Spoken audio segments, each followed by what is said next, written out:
Hey, welcome back, knife nerds and everyday care people. It's your boy, the Big Canucker, and we have got ourselves a review here starting off 2023 with the Benchmade Bailout with the Axis Lock, Grivery handles, 3V blade with a Tonto profile, as well as the serrations. Fantastic knife. Before we get to that, just want to quickly say, hey guys, thank you so much for your kind words throughout December, the Christmas time. Happy New Year. Appreciate it so much. December was not a great month for me, but you know what? You guys made it all that much better, including you, Art. I appreciate you, buddy. Having my Timmies on you for the next month makes me smile like a mofo. And I got to say, buddy, thank you so much. And all you guys out there for the kind words, thank you, thank you, thank you. Now, we've got ourselves a little bit of goals here to happen here in 2023, including I want to hit 5,000 subscribers this year. So if you're the first time watching this, please don't forget to hit that subscribe button. Click over that bell icon so you can get notified when I've got some new stuff coming on. And I appreciate it so much, guys. Now let's go over this Benchmade Bailout. Let's have a look at another Benchmade, which is a Hall of Fame EDC knife. This is the 940-1. As you can see, they've kind of seemed to like that size. Now one more here. We have got the Spyderco Paramilitary 2. That is a definite EDC Hall of Fame knife. And this Benchmade here, when you look at it, it doesn't really look out of place compared to these two, Hall of Fame EDC knives. But you know what? It is. And I'm going to tell you why here. Let's go over some of the specs here real quick. Now, the overall length is 8.07 inches. Your blade length is 3.38, just a little bit below 3.5, which I think is the perfect blade size, by the way, for EDC. The cutting edge is 3.125 inches. Of course, now the blade width is 1 inch, which is, not bad. All those seem to be, not too bad. So where we start to run into a little bit of an issue. 0.09 inches or 2.27 millimeters for the thinness of the blade, which can be, all right in certain situations for sure. But, and this one, it doesn't happen to be. Now, the handle width is 1 inch too as well. Now, the handle thickness is 0.39 inches. And the handle material is Grivery. And also the blade material here is kind of almost very close to a fully flat edge. A little bit of a shoulder here, kind of a high saber grind on there. But it is Cerakote coated. And I'll probably tell you why. Probably because it looks good, but also 3V steel is not extremely corrosion resistant. It always needs to have a little bit of a coating to last a long time, especially if you've got some sort of area where you're dealing with high humidity. Now, this is where this really shines. 2.05 ounces as far as weight reduction or weight on there. There is a lot of savings in weight here, and I'll tell you why. And it's not always a good thing, I don't think, in this particular case. Now, it is left and right hand carry with, of course, the Benchmade deep carry clip. It has got the thumb stud, and as far as one of the absolute best openings or opening mechanisms or locking mechanisms, the Benchmade Axis Lock, which is fantastic.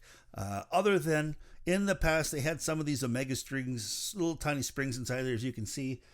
Break. I haven't experienced that myself, and I think that is probably something that's long gone. I don't hear about it a whole lot happening anymore. Just a remnant of a bygone area as far as I'm concerned. They say it's got a bar lock, but it's called the Axis Lock. Extremely flicky, fun Axis Lock. Now, it is made in the US of A. It is considered an everyday carry knife, but a lot of people consider it more of a tactical knife with this Tonto shape. Tontos can be everyday carry useful. I just happen to think the big failing in this knife happens to be the fact that it is 2.07 ounces, and that's not because it's made with these space-age materials. It's the fact that I think they've done a few things to, weaken this. Now, one of them happens to be this Grivery handle.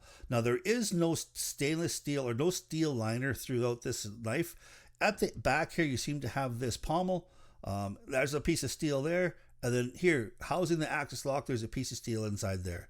In the middle, there doesn't seem to be anything. Now, not too many people are going to sit there and squeeze their knives together like this one can, but it just makes for an overall package that I think is just too thin, especially to be any sort of hard-use knife. Now, this is more of a medium-use knife.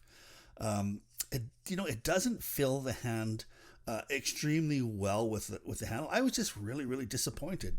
I mean, it's just like, I don't know. sometimes, especially nowadays with the old swipe left, swipe right, you get yourself a really, really smoking chick. You gotta take her out, and you get there, and it's an absolute dud. That's what this is. Good looking package. Overall usefulness, not that great. And please, if you're one of our female visitors out, one of our female subscribers out there, don't kick me in the nuts. I apologize. I shouldn't have said that. All right. Now, if you see this knife here, extremely lightweight, but you look at the thickness, the difference in the thickness in the blade, the overall thickness of the package. I mean, this knife will carry extremely thin. I mean, it does have some good things going for it. It's extremely smooth.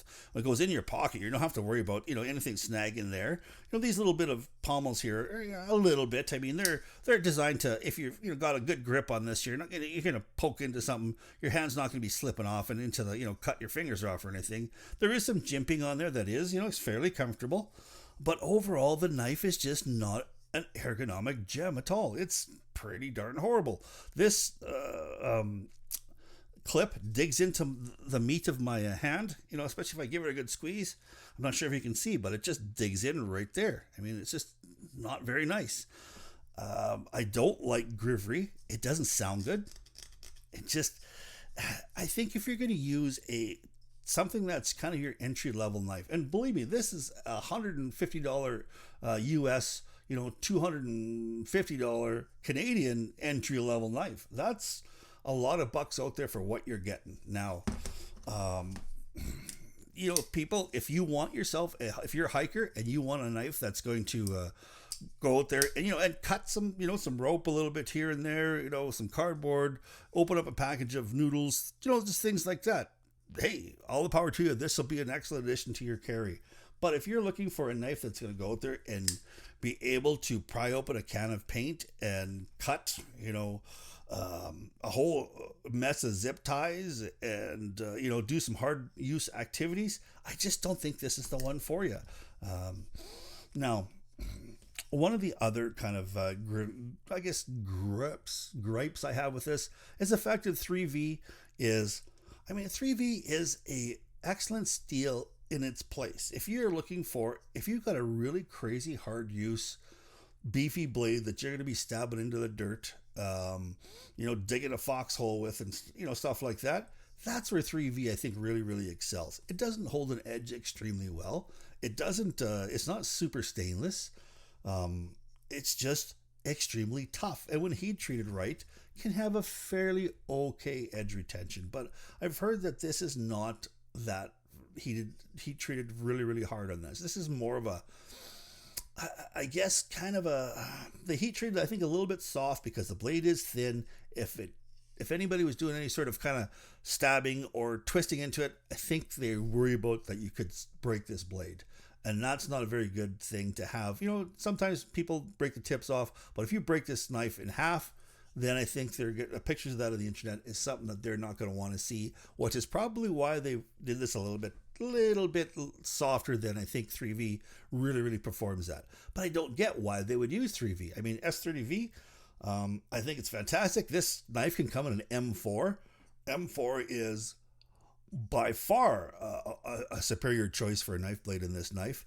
Just 3V was just a very, very puzzling choice to me, and something that I think would, on second thought, I think some of the people at Benchmade would perhaps make a different choice, unless they happen to get a really smoking deal on it or something like that. That's the only way I can kind of think that this knife came out with the 3V. Somebody had a brain fart, and somebody was maybe too afraid to say, hey, let's not use 3V on this. All right, so overall, I'm going to give this knife, on a scale of 1 to 10, she's probably a 6. A sexy looking 6. But you know what? A 6 nonetheless. Ergonomics, not great.